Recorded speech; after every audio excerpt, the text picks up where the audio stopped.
সকাল সকাল কিন্তু রান্নাবাড়ি হয়ে গেছে।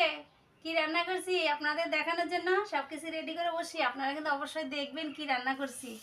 এই যে দেখেন আজকে কি রান্না করছি। আজকেও বাটা মাছ রান্না করছি।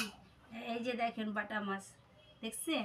আমি বললাম না যে এখন আমার বড় মাছ খাওয়া বারণ, তাই হলো বাটা মাছটা বেশি আনা হয়। বাটা মাছটা কি দিয়ে করছি বলেন তো? ফুলকপি দিয়ে, আলু দিয়ে, বেগুন দিয়ে। মশলা কি দিছি? আদা পেস্ট করে দিছি, ধনিয়া পাতা পেস্ট করে দিছি, আর কাঁচা লঙ্কা, হলুদ লবণ তো লাগেই পেঁয়াজ ছাড়া, কেন আমি পেঁয়াজ দিয়ে বেশি করি না। আবার দেখেন এই যে রাতে ভাত রান্না করছিলাম ছোট একটা গামলার মধ্যে 1 কৌটা। এই দেখেন রাতের ভাতটাও থেকে গেছে, কারণ হচ্ছে গরমটা পড়ছে না প্রচণ্ড, ভাত খাওয়া যাচ্ছে না। কিন্তু গরম ভাতও কিন্তু আবার রান্না হয়ে গেছে। এই যে দেখেন গরম ভাতও রান্না হয়ে গেছে। এটা হলো দুপুরকার জন্য রান্না করছি।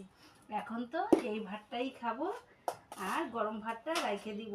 প্রচণ্ড গরম পড়ছে, দেখেন পাশে ফ্যান নিয়ে বসছি, খুব গরম লাগতেছে। এই যে থালা নিয়ে বসি, ভাত কিন্তু রেডি করতেছি। দেখছেন 2 রকমের ভাত, কারণ এটা হলো অল্প একটু রেশনের চাল ছিল, এইটাই রান্না করছি রাতে। আর এখন রান্না করলাম দোকানে কিনা চাল। রেশন থেকেও কিনেই আনতে লাগে, তবু আর কি আমার না দোকানের চালে ভাতটা আমি খাইতে পারতেছি না, ভালো লাগে না খাইতে। দামও বেশি, 40 টাকা করে।